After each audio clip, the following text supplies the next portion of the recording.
Part 1 Retell the Story. In a university lecture by a professor on the possibility of life on Mars, the planet Mars has been in the news recently because it is going to pass very close to us soon. So this might be a good time to talk about the red planet. Giovanni Schiaparelli, an Italian astronomer, mapped the possibility of life on Mars in 1877, which has been a topic of speculation for over 150 years.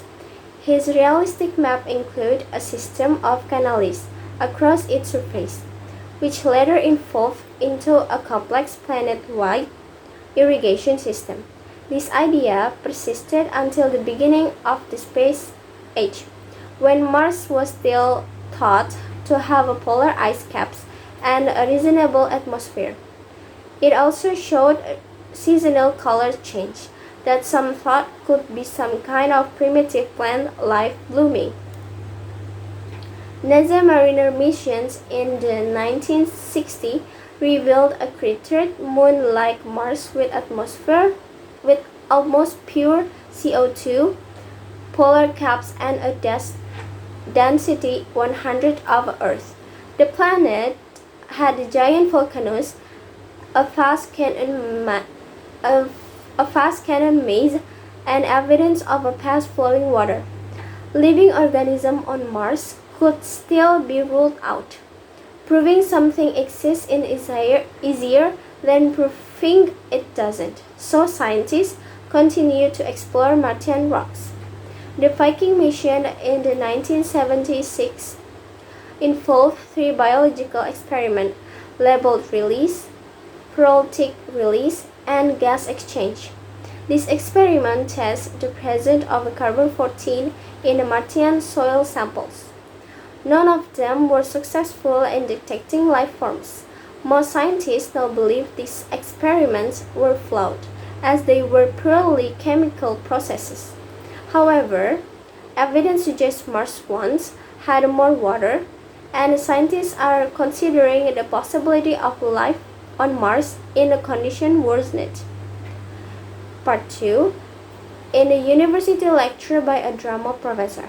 In our overview of the world theoretical traditions, I'd like to try to give you now a general idea of the nature of the Noh theater on Japan. Noh is a difficult art to categorize. Really, it could be described, I guess, a sort of stylized symbolic drama which is rooted in, based on the song and dance, and which was formalized some 600 years ago. Noh plays a Japanese art form are characterized by a single main character, secondary characters, and a chorus, often wearing distinctive masks. The enjoyment of watching a Noh play lies in its elegant visual and auditory beauty, known as a yugen, which means something like a profound, elusive beauty. Noh drama are performed on the square platform with a painted pine tree background, with an audience at the front and a covered ramp of stage, symbolizing the transition between the real and spiritual world. Large earthwork chairs placed under the stage increase the acoustic effect of the performance. Noh history is enriched by the Sangaku troupe, a group of entertainment arts from China, which arrived in the 8th century and gained popularity at the shrines and the festival, and became very popular with the common people. Dengaku, a solemn Japanese native art, developed from the harvest ritual and ceremonies, was performed at Buddhist temples, supported by the nobility and enjoyed great popularity. These two independents very different.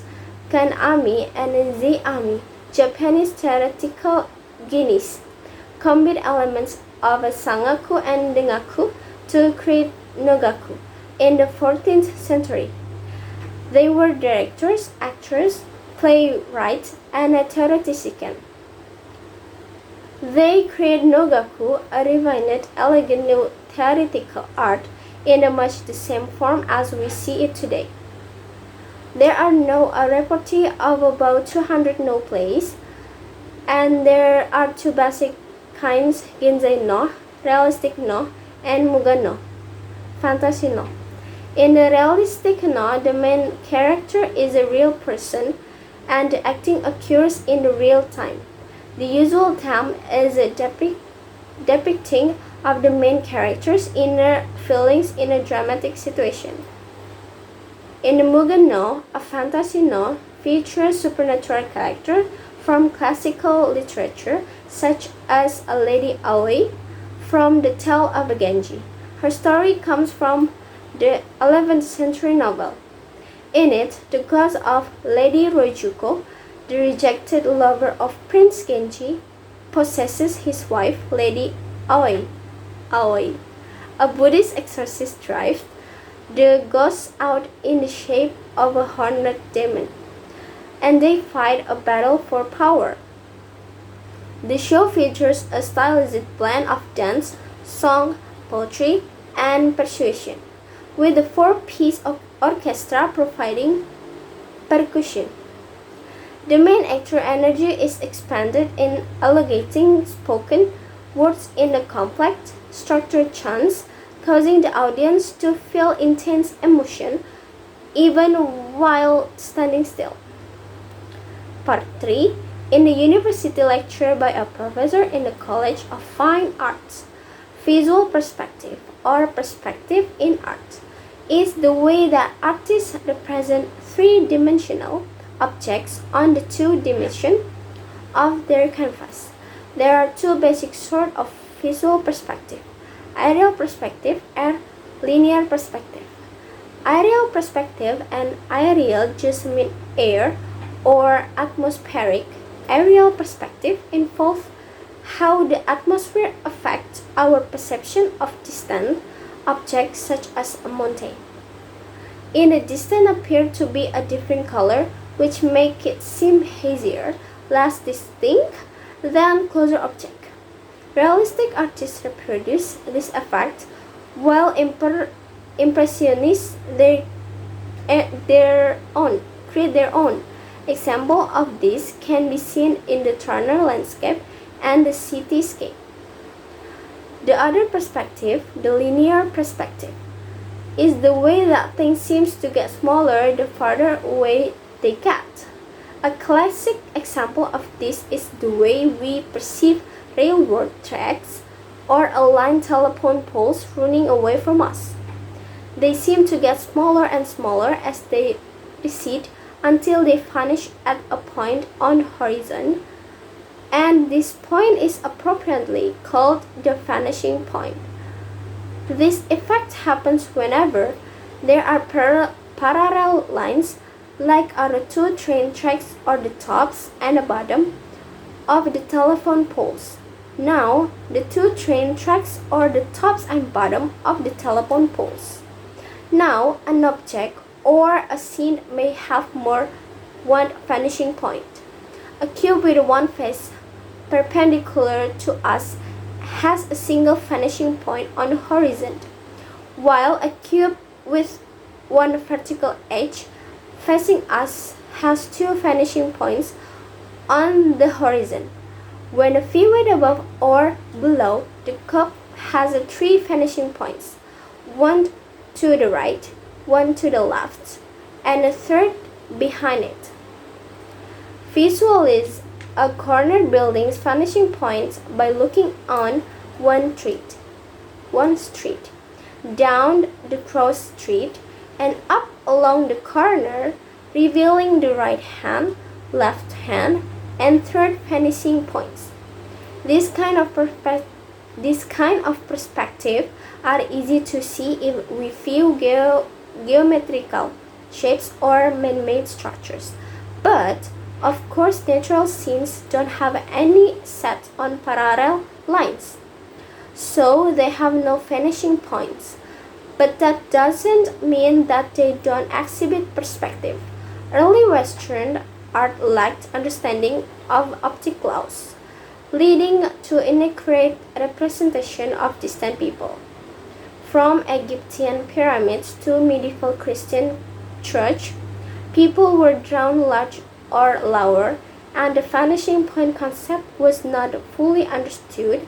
The Renaissance saw the rebirth of learning and science with a figure like Da Vinci, Galileo, Newton, and Filippo Brunelleschi. Brunelleschi, in the 15th century Florence architect, discovered the rules of perspective and created an accurate picture of the San Giovanni Baptistery in Florence. He carried it into the street and amazed all his acquaintances by having them look through the peephole from the back of his picture first, and a mirror which reflected the image into the viewer line of sight. He then retracted the mirror, revealing the real baptistery perspective.